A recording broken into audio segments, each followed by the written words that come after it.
Termi dhunë familje përdoret për të përshkruar një varg veprimesh edhe moskryerjes të detyrave që ndodhin në marrëdhënie të ndryshme. Në kuptimin e saj më të ngushtë, termi përdoret për të përshkruar incidente të sulmeve fizike kur ato kanë formën e dhunës seksuale apo asaj trupore. Ç'e ke këto? Lëre tocën, të lutem. I kanë drejtosh! Nuk e di se kush je, ha? Po e mendon që po, ha? E përdorur në kuptimin më të gjerë, dhuna në familje përfshin abuzimin ndaj fëmijëve, qoftë ai fizik, psikologjik apo seksual, dhuna midis vëllezërve dhe motrave, abuzimi dhe braktisja të vjetërve edhe keqtrajtimi femrave. Dhuna në familje është një problem i fshehur, ndërkohë që studimet mbi të janë krejt të reja dhe kanë filluar vetëm 25 vitet e fundit.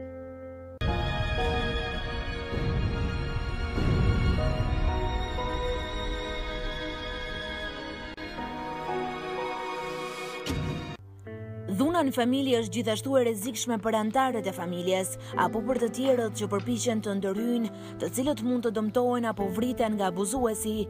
Fëmijët rrezikojnë shumë kur përpiqen të ndërhyjnë duke u përpjekur të mbrojnë nënën e tyre.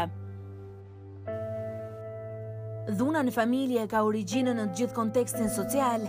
Dhuna ndaj gruas është një pasyrim e strukturës së gjerë të pavarësisë ekonomike dhe asaj seksuale në shoqëri. Abuzimi i gruas mund të trajtohet si një shfaqje e pushtetit të mashkullit, rezultati i marrëdhënieve shoqërore në të cilat gratë mbajnë në pozita inferiore nga burrat. Origjina e dhunës i ka rënjët në strukturën shoqërore dhe intërsitë të ndërlikuar vlerash, traditash, zakonesh dhe besimesh që kanë të bëjnë me pabarazinë e gruas.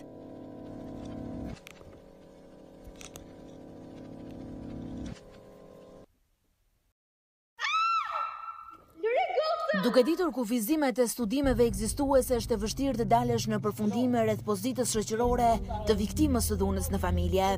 Disa studime tregojnë se ka një numër të madh të viktimave që janë në pozita jo të favorshme ekonomike, të cilat mund të përkufizohen si klasa të ulta ose grupe të moshave të reja. Dhuna në familje mund të ketë përqindje më të lartë në familjet që janë të dobta ekonomikisht ose kur burri ka arsim më të ulët se sa gruaja.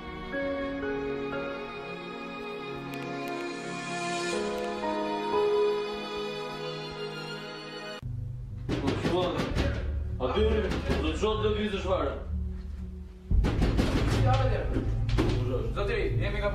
Gratë e abuzuara vuajnë nga problemet psikologjike dhe shëndetësore. Ato kanë një nivel të lartë të ankthi dhe depresioni, në krahasim me gratë që nuk e kanë vuajtur një abuzim të tillë. Kanë më tepër gjasa të jenë në gjendje depresive, që mund të çojë edhe në një shkallë të lartë vetvrasje apo konsumimi drogrash, në krahasim me rastet e grave mbi të cilat nuk është ushtruar dhunë.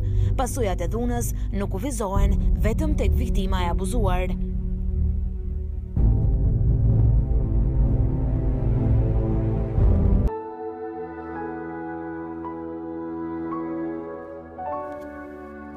Edhe pse shkaqet e dhunës në familje mund të jenë të panjohura, nevoja për të marrë masa është e qartë. Ka shumë teori për të shpjeguar ekzistencën dhe përmasat e problemet. Disa teori përqendrohen tek individët dhe kërkojnë shpjegime personale, si fjala vjen përdorimi i alkoolit dhe i drogës, veprimet e viktimës, sëmundjet mendore, stresi, depresioni, zhvillimi i ulët dhe prejardhja nga familje të dhunshme.